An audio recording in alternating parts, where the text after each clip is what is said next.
శ్రీ గురుభ్యో నమ. శ్రీ మహాగణాధిపతయ నమ. మీ పేరు మీద ఏ నక్షత్రం మీకు వస్తుంది, ఆ నక్షత్రానికి ఏ రాశి అవుతుంది, ఆ రాశికి అధిపతి ఎవరు అనేది ఈ భాగంలో మనం తెలుసుకుంటాం. మొత్తము 27 నక్షత్రాలు. అశ్విని, భరణి, కృత్తిక, రోహిణి అని రేవతి వరకు 27 నక్షత్రాలు ఉంటాయి. ఒక్కొక్క నక్షత్రానికి 4 పాదాలు ఉంటాయి. అంటే మొత్తం 108 పాదాలు ఉంటాయి. మొత్తం మనకి 12 రాసులు ఉంటాయి.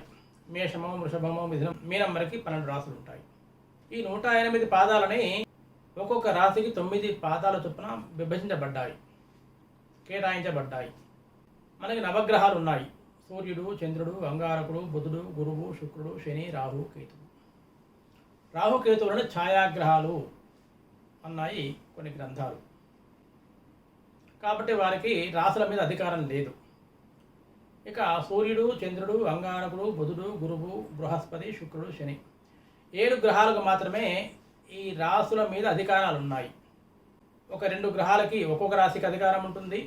మిగతా 10 రాశులకి 5 గ్రహాలకి 2 రాశుల చొప్పున అధికారం ఉంటుంది. మన పేరు మీద మనకి ఏ నక్షత్రం వస్తుంది, ఆ నక్షత్రంలో ఏ పాదం అవుతుంది, ఆ నక్షత్రము పాదం ప్రకారంగా మనది ఏ రాశి అవుతుంది, ఆ రాశికి అధిపతి ఎవరు తర్వాత చూపించేటువంటి పట్టికలో నేను మీకు వివరిస్తాను. ఒక్కసారి ఈ పట్టిక చూడండి. మీ పేరుకి ఏ నక్షత్రము, ఏ పాదము, ఏ రాశి, రాశి అధిపతి ఎవరు తెలుసుకునేటువంటి టేబుల్ పట్టిక. మనకి 27 నక్షత్రాలు చెప్పుకున్నాం కదా. అశ్విని నక్షత్రానికి చూ, చే, చో, ల అశ్విని. చూచే చోల అశ్విని. భరణి నక్షత్రానికి లీ, లూ, లే, లో భరణి. కృత్తికా నక్షత్రంలో ఆ, ఈ, ఊ, ఏ 4 పాదాలు ఉంటాయి. అయితే ఒక ఆ మాత్రమే ఈ మేషరాశికి వస్తుంది. దీనికి ఒక శ్లోకం ఉంటుంది. అశ్విని భరణి కృత్తికా పాదం మేషం. అంటే అశ్వినిలో ఈ చూ, చే, చోల 4 పాదాలు, భరణిలో లీ, లు, లేలో 4 పాదాలు, కృత్తికలో ఆ మొదటి పాదము కలిపి మేషరాశి. అంటే ఈ అక్షరాలతో వచ్చేటువంటి పేర్లు గల వాళ్ళు ఎవరైనా సరే వారికి చూ, చే, చోల అక్షరాలతోటి అశ్విని నక్షత్రం అవుతుంది. లీలు, లేలో భరణి నక్షత్రం అవుతుంది. ఆ కృత్తికా నక్షత్రం అవుతుంది. ఈ 9 అక్షరాలతో వచ్చిన పేర్ల వారికి మేషరాశి అవుతుంది. మేషరాశికి అధిపతి కుజుడు. కృత్తికాస్త్రయ రోహిణి మృగశిరార్థం వృషభం. అంటే కృత్తికలో ఒక పాదం పోతే ఇంకా 3 పాదాలు ఉన్నాయి. ఈ, ఊ, ఏ 3 పాదాలు. రోహిణిలో ఓ, వా, వి, ఊ 4 పాదాలు. మృగశిరార్థం అంటే మృగశిలలో సగం వే, ఓ ఈ 2 అక్షరాలు. అంటే ఇవి 3, 4, 7, 2, 9. ఈ 9 అక్షరాలకి వృషభ రాశి అవుతుంది.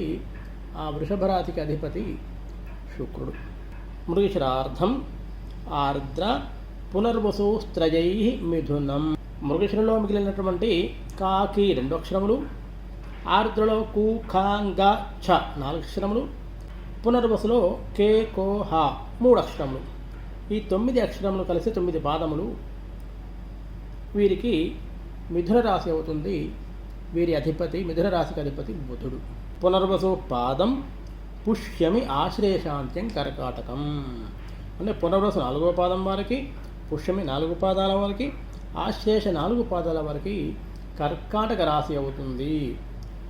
పునర్వసులో హి అక్షరము, పుష్యంలో హూ, హే, హో, డా 4 అక్షరాలు, ఆశ్లేషలో డి, డు, డే, డో 4 అక్షరాలు.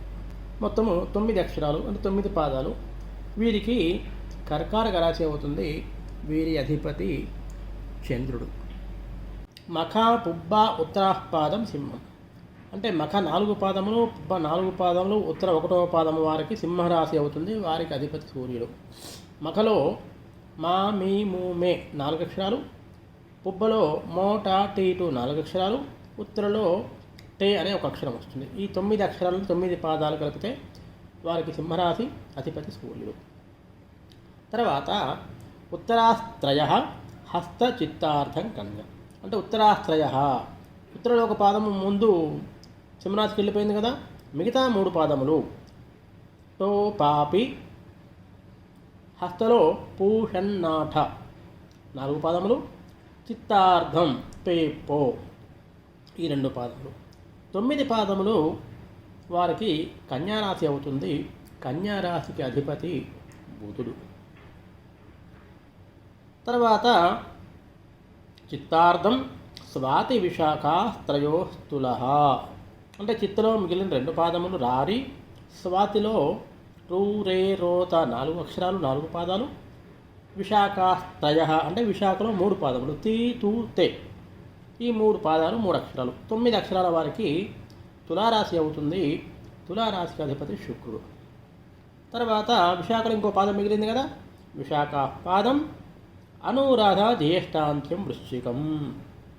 విశాఖలో 1వ పాదం 4వ పాదం, విశాఖలో 4వ పాదం తో అక్షరము, అనురాధలో నా నీ నూనె 4 అక్షరములు, జ్యేష్ఠలో నో యా ఈ 4 అక్షరములు.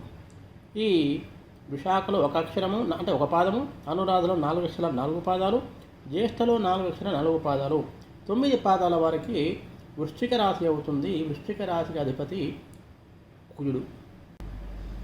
ఏయో బాబి మూల బూధావాడ పూర్వాషాఢ బేబోజాజి ఉత్తరాషాఢ. అంటే మూల పూర్వాషాఢ ఉత్తరాషాఢ పాదం ధనుస్సు. అంటే మూల 4 అక్షరాలు, పూర్వాషాఢ 4 అక్షరాలు, ఉత్తరాషాఢ మొదటి పాదము కలిస్తే ధనుస్సు రాశి అవుతుంది. ఏ యో బాబి మూల నక్షత్రము, బూధా బాఢ పూర్వాషాఢ నక్షత్రము, బే ఉత్తరాషాఢ నక్షత్రము, కానీ ధనుస్సు రాశి అవుతుంది. ఈ 9 అక్షరాలు 9 పాదాల వారికి ధనుస్సు రాశి అవుతుంది. ధనుస్సు రాశికి అధిపతి గురువు. ఉత్తరాషాఢాస్త్రయ శ్రవణ ధనిష్టార్థం మకరం. అంటే ఉత్తరాషాఢలో 3 పాదములు, శ్రవణములో 4 పాదములు, ధనిష్ట 2 పాదములు కలిపితే మకర రాశి అవుతుంది. అంటే బోజాజి వారికి ఉత్తరాషాఢ నక్షత్రము, జూజే జోఖ శ్రవణ నక్షత్రము, గాగి ధనిష్ట నక్షత్రము. ఈ 9 అక్షరాల్లో ఉండే పేర్ల వారికి మకర రాశి అవుతుంది. మకర రాశికి అధిపతి శని. ధనిష్టార్థం శతభిషం పూర్వాభాద్ర త్రయ కుంభం. అంటే ధనిష్ఠలో మిగిలిన 2 పాదములు గూగే, శతభిషంలో 4 పాదములు గోసాసీసు, శతభిషం 4 పాదములు, పూర్వాభాద్ర త్రయ కుంభం, పూర్వాభాద్ర మొదటి 3 పాదములు సే సో ద ఈ 3 అక్షరములు పూర్వాభాద్ర నక్షత్రం. ఈ 9 అక్షరములతో వచ్చే పేర్ల వారికి కుంభరాశి అవుతుంది. కుంభరాశికి అధిపతి శని. పూర్వాభాద్ర పాదం, ఉత్తరాభాద్ర రేవత్యంతం మీనం. అంటే పూర్వాభాద్ర 4వ పాదము, ఉత్తరాభాద్ర దూషంజాత, ఉత్తరాభాద్ర రేవతి దేదో చాచి రేవతి నక్షత్రము. ఈ 9 పాదములు ఈ 9 అక్షరములతో వచ్చేటువంటి వ్యక్తులకి మీనరాశి అవుతుంది. మీనరాశికి అధిపతి గురువు.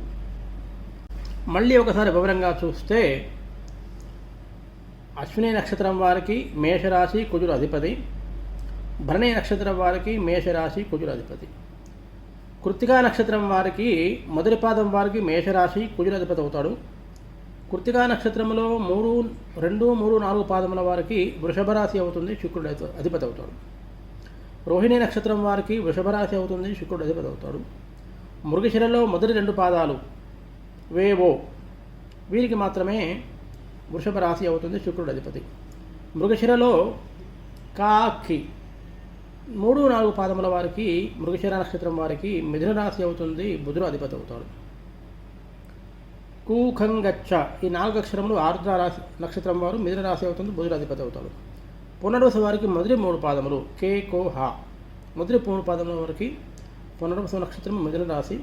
పునర్వసు 4వ పాదం వారికి హి అక్షరంతో వచ్చే వారికి కర్కాటక రాశి అవుతుంది, చంద్రుడు అధిపతి అవుతాడు. ఇక పుష్యమి 4 పాదములు, ఆశ్లేష 4 పాదముల వారికి కర్కాటక రాశి అవుతుంది, చంద్రుడు అధిపతి అవుతాడు.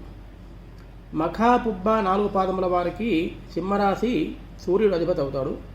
ఉత్తర మాత్రము మొదటి పాదం వారికి మాత్రమే సింహరాశి సూర్యుడు అధిపతి అవుతాడు. ఉత్తర 2, 3, 4 పాదముల వారికి కన్యారాశి అవుతుంది, బుధుడు అధిపతి అవుతాడు. హస్త 4 పాదముల వారికి కన్యారాశి బుధుడు అధిపతి అవుతాడు. చిత్త వారికి మాత్రము మొదటి 2 పాదాలకే కన్యారాశి అవుతుంది, బుధుడు అధిపతి అవుతాడు. ఉత్తర 2, 3, 4 పాదముల వారికి కన్యారాశి బుధుడు అధిపతి అవుతాడు. హస్త 4 పాదముల వారికి కన్యారాశి బుధుడు అధిపతి అవుతాడు. చిత్త మాత్రము మొదటి 2 పాదముల వారికి కన్యారాశి బుధుడు అధిపతి అవుతాడు. చిత్త 3, 4 పాదముల వారికి తులారాశి శుక్రుడు అధిపతి అవుతాడు. స్వాతి 4 పాదముల వారికి తులారాశి శుక్రుడు అధిపతి అవుతాడు. విశాఖ మాత్రము మొదటి 3 పాదముల వారికి తులారాశి శుక్రుడు అధిపతి. విశాఖ 4వ పాదానికి వస్తే వృశ్చిక రాశి అంగారకుడు అధిపతి అవుతాడు. అనురాధ 4 పాదములు, జ్యేష్ఠ 4 పాదముల వారికి వృశ్చిక రాశి అంగారకుడు అధిపతి అవుతాడు. మూల 4 పాదములు, పూర్వాషాఢ 4 పాదములు, ఉత్తరాషాఢ మొదటి పాదం వారికి ధనుస్సు రాశి అవుతుంది, గురువు అధిపతి అవుతాడు. ఉత్తరాషాఢ 2, 3, 4 పాదములు వారికి మకర రాశి శని అధిపతి అవుతాడు. శ్రవణము 4 పాదముల వారికి మకర రాశి శని అధిపతి అవుతాడు. ధనిష్టకు వచ్చేసరికి 1, 2 పాదములు మాత్రమే మకర రాశి శని అధిపతి. ధనిష్ట 3, 4 పాదముల వారికి కుంభరాశి శని అధిపతి అవుతాడు. శతభిషం 4 పాదముల వారికి కుంభరాశి అవుతుంది, శని అధిపతి అవుతాడు. పూర్వాభాద్ర 1, 2, 3 పాదముల వారికి కుంభరాశి అవుతుంది, శని అధిపతి అవుతాడు. ఇక పూర్వాభాద్ర 4వ పాదము మీనరాశి అవుతుంది, గురువు అధిపతి అవుతాడు. ఉత్తరాభాద్ర 4 పాదములు, రేవతి 4 పాదములు వారికి మీనరాశి అవుతుంది, గురువు అధిపతి అవుతాడు. ఇలా ఒక్కొక్క నక్షత్రానికి 4 పాదాలు, 4 పాదాలకి కొన్ని నక్షత్రాలకి 4 పాదాలు ఒకటే రాశి అవుతాయి. కొన్ని నక్షత్రాలకి 1 పాదానికి 1 రాశి, 3 పాదాలకు 1 రాశి అవుతుంది. కొన్ని నక్షత్రాలకి 2 పాదాలకు 1 రాశి, 2 పాదాలకు 1 రాశి అవుతుంది. కొన్ని నక్షత్రాలకి 3 పాదాలకు 1 రాశి, 1 పాదానికి 1 రాశి అవుతుంది. అదంతా వివరంగా ఈ పట్టికలో చెప్పడం జరిగింది. చూశారు కదా పట్టిక. ఈ పట్టికను బాగా ప్రాక్టీస్ చేసినట్లుంటే మీ పేరే కాదు, మీకు తెలిసిన ఏ పేరైనా సరే వెంటనే మీరు ఆ పేరు వారికి, ఆ నామం వారికి ఏ నక్షత్రం వస్తుంది, నక్షత్రంలో ఏ పాదం వస్తుంది, వారిది ఏ రాశి అవుతుంది, ఆ రాశికి అధిపతి ఎవరని మీరు చెప్పగలరు. మీకు కనుక ఈ వీడియో నచ్చినట్టుంటే అందరికీ షేర్ చేయండి, లైక్ చేయండి, కింద కామెంట్ పెట్టండి, ఛానల్ని సబ్స్క్రైబ్ చేసుకోండి. ధన్యవాదాలు.